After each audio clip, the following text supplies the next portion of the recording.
আমাদের অনন্য স্টোরি সকল প্রকার পার্ট গল্প দেখতে আমাদের চ্যানেলটি সাবস্ক্রাইব করে পাশে থাকা বেল আইকনটিতে ক্লিক করে অল নোটিফিকেশন অন করে দিন। পাগল হয়ে গেছো তুমি? আব্বু আম্মু জানতে পারলে জানে মেরে ফেলবে। আজব, কেন? ফ্রেন্ড থাকতে পারে না নাকি? পারে, কিন্তু বিশ্বাস করবে না, ভাববে মিথ্যে বলছে। এখন তাহলে কি করা যায়? ও বলেছে সাথে যেন কাউকে নিয়ে আসি। তুমি চলো না ভাবি, প্লিজ। অর্ষা অবাক হয়ে বলল, আমি? কি করে সম্ভব? অসম্ভবের কি হলো? বাসায় বলবে আমরা ঘুরতে যাব। অর্ষা কিছু সময় ভেবে বলল, ঠিক আছে, তবে এখন নয়, ঈদের দিন আমরা সবাই মিলে সেদিন ঘুরতে বের হব। তোমার ওই ফ্রেন্ডের সাথে আসি কিংবা দিদারের আগেই পরিচয় করিয়ে দিব। আর তোমার ভাইয়ার কাছে বলবো সে কাজিন হয় ওদের। নেহা খুশি হয়ে বলল, গুড আইডিয়া। তার আগে আমায় সত্যি করে বলো তো, সে সত্যি ফ্রেন্ড নাকি বয়ফ্রেন্ড? কসম ভাবি, সে শুধুমাত্রই ফ্রেন্ড। বয়ফ্রেন্ড হলে আমি তোমার থেকে লুকাতাম না। অর্ষা নেহার গাল টেনে দিয়ে বলল, তাহলে সেই কথাই রইল, ইফতারের পর আজ শপিং মলে যাবে সবাই, মনে আছে? তার বলতে আমরা কিন্তু তোমাদের জন্য অনেক কিছু নিয়ে এসেছি, কিন্তু দেখাবো না এখনই, সারপ্রাইজ। অর্ষা হেসে বলল, আচ্ছা ঠিক আছে। আহনাব আহিল কেউই শপিংয়ে যেতে রাজি নয়। জহির চৌধুরী তো আগেই শরীর খারাপের অজুহাত দিয়ে ইফতারের পর থেকে বিছানায় শুয়ে আছেন। আমেনা বেগম বিক্ষিপ্ত কণ্ঠে দুই ছেলের উদ্দেশ্যে বলেন, সমস্যা কি তোদের? কেন যাবি না? আহিলের কোলের ওপর মাথা রেখে সোফায় টানটান হয়ে শুয়ে আছে আহনাব। আহিল ভাবলে সেন ভাবে সোফায় মাথা ঠেকিয়ে রেখেছে। ভাবখানা এমন যেন রাজ্যের সমস্ত ক্লান্তি এখন তার ওইটুকুন মাথায় এসে ভর করেছে। আহনাব ক্লান্ত স্বরে বলল, শরীরটা ভালো লাগছে না মা, ক্লান্ত লাগছে। আমারও মা, আমিও তো আজ ভাইয়ার সাথে অফিসে কাজ করছি, বলল আহিল। ফুপি রাশভারী দৃষ্টিতে তাকিয়ে রয়েছে নিহিতের দিকে। নিহিত এই দৃষ্টির ভাষা বোঝে। সে ফাঁকা ঢোক গিলে বলে, আবার আমার দিকে ভাবে কেন তাকিয়ে আছো মামুনি? তোর এক্সকিউজ শোনার অপেক্ষায় আছি, বল শুনি। আহিল তখন নিহিতের সাপোর্ট নিয়ে বলল, ফুপি, নিহিত ভাইয়ারও শরীরটা নাকি ভালো না, আমাকে দুপুরে বলছিল। কথার মাঝে ফোড়ন কাটল নেহা। সে কোমরে দুহাত রেখে বলল, মিথ্যা বলবা না একদম। ভাইয়া দিব্যি সুস্থ ছিল, আর এখনো আছে। আহিল মৃদু ধমক দিয়ে বলল, চুপ করো, সব সময় এত পাকা পাকা কথা বলবে না। ছেলেদের কত রকম সমস্যা থাকে, সেসব কি তুমি জানো নাকি? মুখ খুললেন এবার ফুপা। তিনি দুহাত বগল দাবা করে পাশের সোফায় বসে আছেন। মাথা ঝাঁকিয়ে বললেন, আমার মেয়ে না জানলেও আমি তো জানি, আমিও ছেলে। বলো তো শুনি, এত কিসের সমস্যা তোমাদের? অনেক সমস্যা ফুপা, এক কাজ করেন, আপনি বরং সাথে যান, বলল আহনাব। ফুপা থতমত খেয়ে বলেন, কি দাদা বলিস? আমার ডায়াবেটিক্স না, আমার শপিংয়ে যাওয়া বারণ। ফুপি রাগান্বিত কণ্ঠে বললেন, তুমি যাবে কেনাকাটা করতে, মিষ্টি খেতে নয়। নাটক কম করো। আহনাব এবার সোজা হয়ে বসে।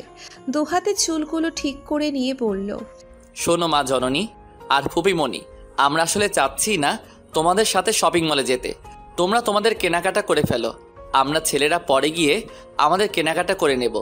তোমাদের সাথে সারা শপিং মল ঘুরে ঘুরে কেনাকাটা করা আমাদের ধৈর্যে কুলাবে না। তোমাদের চয়েস করতে করতেই 10 ঘন্টা চলে যাবে। এই কালার না ওই কালার, এই ডিজাইন না ওই ডিজাইন, কত শত ডিমান্ড, বাপরে বাপ। কথাগুলো বলে বড় করে দম নিল আহনাব। অর্ষা এতক্ষণ নেহার পাশে দাঁড়িয়ে চুপচাপ সবার কথা শুনছিল। এবার সে আমেনা বেগমের উদ্দেশ্যে বলল, থাক মা, বাদ দেন, ওদের কারো যাওয়া লাগবে না। আমি আফরিন আপু আর নেহা গিয়ে শপিং করতে পারবো। ভিডিও কল দিব আপনাদের, আপনি ফুপি আর রেনু আপার ড্রেস চয়েস করে দিন। সে কি কথা? তোমরা এত মানুষের শপিং একা করবে কিভাবে? তোমাদের বাড়ির, আফরিনের শ্বশুর বাড়ির সবার জন্য তো শপিং করতে হবে। তোমরা বাচ্চা মানুষ, এত কিছু একা পারবে না। যা পারবো তাই কিনবো মা, তবুও কাউকে এত সাধার প্রয়োজন নেই।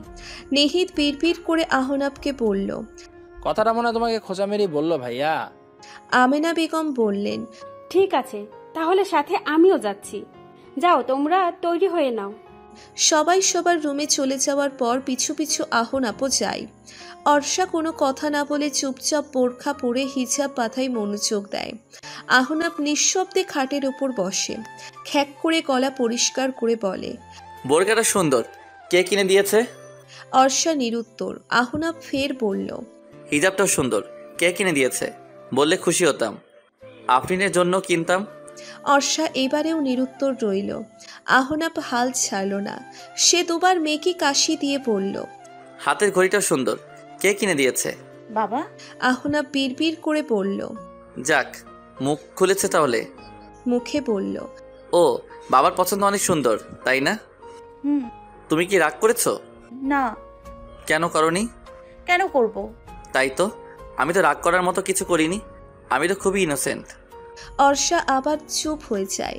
আহনাপ উঠে দাঁড়ায়, রুমের মাঝে কিছুক্ষণ পায়চারি করে জিজ্ঞেস করে, তোমার রেডি হওয়া শেষ? হুম। 5 মিনিট সময় দেবে? মানে রেডি হতাম আর কি। কেন? আমিও যাব। লাগবে না, আমরাই পারবো।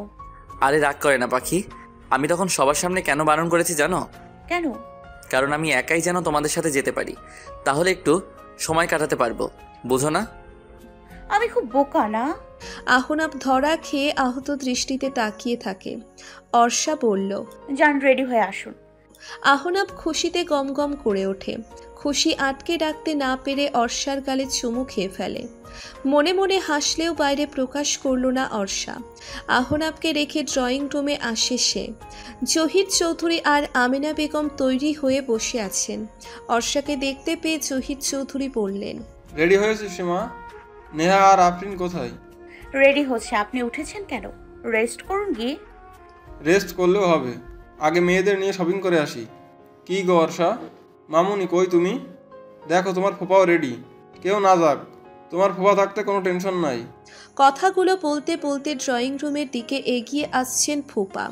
পেছন পেছন ফুপিও আসছে। অর্ষা বিস্ফোরিত দৃষ্টিতে তাকিয়ে রয়েছে। ফুপা জহির চৌধুরীকে দেখে বললেন, এ কি, আপনি এসেছেন কেন? এবার নিহিত আর আহিল অর্ষাকে ডাকতে ডাকতে ড্রয়িং রুমে আসে। ওদের পরপরই আসে আহনাব। অর্ষা, আফরিন আর নেহা হা করে তাকিয়ে আছে। একবার নিজেদের দিকে তাকায় তো আর একবার উপস্থিত বাকিদের দিকে। এতক্ষণ এক একজনের বাহানার শেষ ছিল না, আর এখন প্রত্যেকে সেজেগুজে রেডি হয়ে সাহেব হয়ে এসেছে। রেনু মুখ টিপে হাসছে ওদের কাণ্ড দেখে। প্রত্যেকেই প্রত্যেককে দেখে সারপ্রাইজড। আমেনা বেগম বিরক্ত মুখে বলেন, এক একটা ড্রামাবাজ। আফরিন বলল, এভাবে বলো না মা, ভালোই তো হলো, আমরা সবাই একসাথে যাব, অনেক মজা হবে। জহির চৌধুরী রেনুর উদ্দেশ্যে বললেন, যাও, তুমিও তৈরি হয়ে আসো। রেনু প্রথমে বিস্মিত হয়, পরক্ষণে লজ্জা পেয়ে বলে, না না খালু, আমি যাবো না। রেনুর নাকচ অবস্থা বেশিক্ষণ টিকল না। সেও রেডি হয়ে আসার পর সবাই মিলে একসাথে রওনা হয়। আহনাব হাঁটতে হাঁটতে অর্ষার হাত চেপে ধরে। মুখপানে না তাকিয়েই ফিসফিস করে বলে, আজকে রাতটা সুন্দর।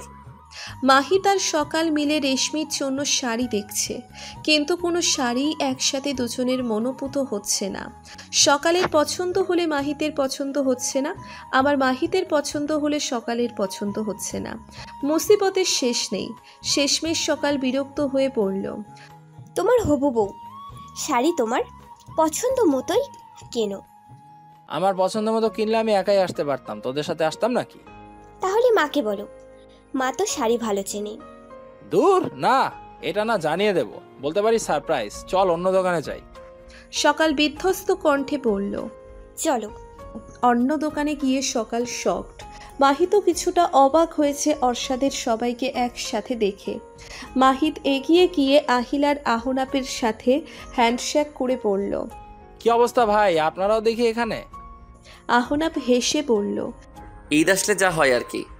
এরপর সে বাকিদের সাথেও মাহিতের পরিচয় করিয়ে দিয়ে কেনাকাটা শুরু করে। আহিলকে ডেকে একপাশে নিয়ে যায় মাহিত। সকাল দাঁড়িয়ে আছে নেহার সাথে। দুজনের সমবয়সী হওয়াতে ভাব জমে গেছে। আহিলকে ডেকে নিয়ে যাওয়ার সকাল মনে মনে একটু ভয়ও পাচ্ছে। আহিলও যে ঘাবড়ে যায়নি তা নয়, সে নিজেও কিছুটা নার্ভাস ফিল করছে। মাহিদ আহিলের কাঁধের উপর হাত রেখে বলল, একটা হেল্প লাগবে তোমার। রেশমি কেমন শাড়ি পরে জানো? ও তো তোমার ফ্রেন্ড, ওর পছন্দ অপছন্দ তোমারও জানার কথা। হাঁপ ছেড়ে যেন বাঁচল আহিল, ঠোঁটে হাসি ফুটিয়ে বলল, ড্রেস অর্নামেন্টসের ব্যাপারে মেয়েরাই ভালো বলতে পারে ভাইয়া, আমার তো আইডিয়া নেই কোনো। মাহিদ কিছুটা হতাশ হলো, দাড়ি চুলকিয়ে বলল, তাহলে উপায়? আপনি এত হতাশ হচ্ছেন কেন? উপায় তো আছেই। অর্ষাকে ডাকেন আপনি। তোমার ভাইয়া যদি আবার মাইন্ড করে? কখনোই না, আমার ভাইয়া এমন মানুষ নয়। আচ্ছা, আমি অর্ষাকে নিয়ে আসছি। আহিল গিয়ে অর্ষাকে নিয়ে এলো। অর্ষার শাড়ি চুজ করতে খুব একটা সময় নিল না। বান্ধবীদের সবার পছন্দ সম্পর্কে সে খুব ভালো মতোই জানে। অর্ষার পছন্দ করা শাড়ি মাহিদ আর সকাল দুজনেরই পছন্দ হয়েছে।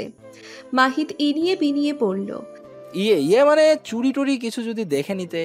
মাহিদের ইতস্তত দেখে অর্ষা হেসে ফেলে, বলে, সমস্যা নেই, চলুন। সকাল ওদের সাথে গেল না।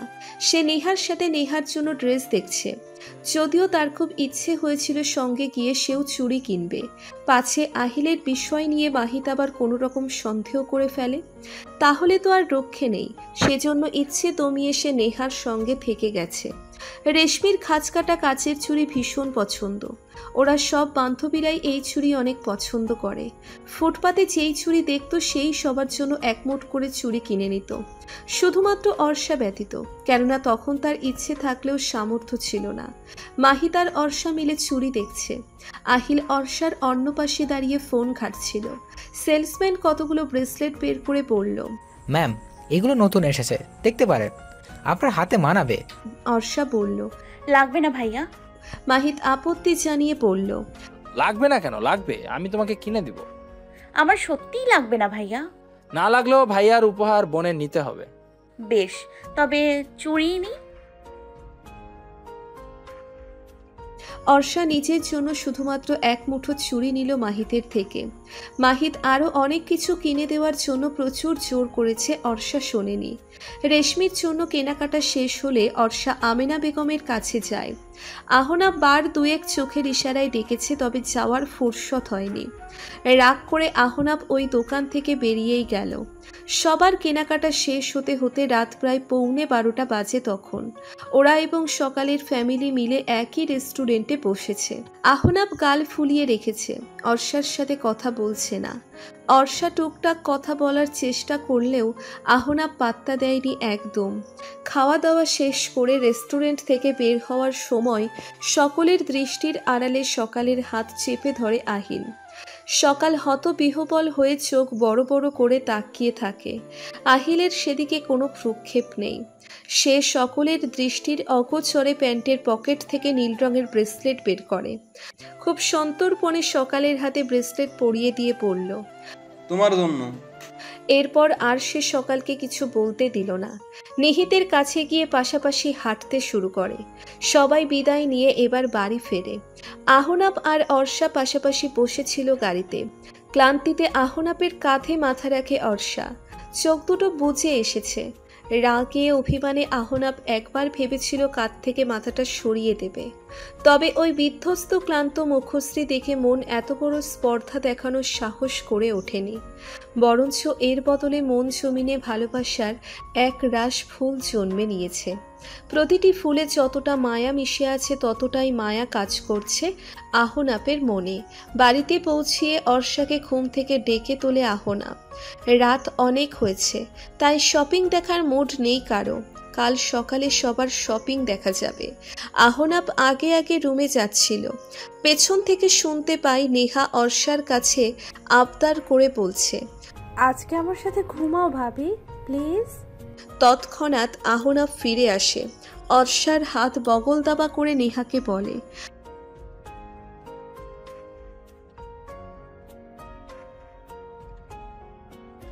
অর্ষা আর নেহা দুজনেই ভ্যাবা চাকা খেয়ে একে অপরের দিকে তাকিয়ে থাকে।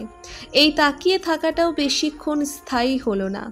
অর্ষাকে হির হির করে টানতে টানতে রুমে নিয়ে যায় আহনাব। নেহা বিস্মিত কণ্ঠে বলে, এটা আমি কোনো আহনাফ ভাইকে দেখছি। আফরিন দূর থেকে এসব দেখছিল। নেহার কাছে এসে মৃদু হেসে বলে, বিয়ের পরের ভালোবাসাটাই এমন বুঝলি, তাই ভাইয়াও এখন ইউটার্ন মেরেছে। এখন আমরা চল ঘুমাই। অর্ষা ফ্রেশ হয়ে এসে শুয়ে পড়েছে। ঘুম আসতেও সময় লাগেনি। আহনাব ফ্রেশ হয়ে এসে দেখে অর্ষা ঘুমিয়ে পড়েছে। কিছুক্ষণ নির্নিমেষ দৃষ্টিতে তাকিয়ে থাকে সে। বেডসাইড টেবিলের ওপর থেকে ওয়ালেট নিয়ে অর্ষার জন্য কিনে রাখা চিকন চেইনটি বের করে। পুরো চেইনটি স্বর্ণের, শুধু ছোট্ট লকেটটা ডায়মন্ডের। আলোতে কেমন ঝকমক করছে, আর ছোট্ট ডায়মন্ডের একটা নাকফুল। ঘুমে কাবু হয়ে থাকা অর্ষা কিছুই টের পায় না। খুব সাবধানে নাকফুল পাল্টে দেয় আহনাব। গলায় চেইনও পরিয়ে দেয়। নাকের নাকফুলে চুমু খেয়ে কপালে আলতো করে চুমু খায়। ঠোঁটে আলতো করে চুমু খেয়ে বলে,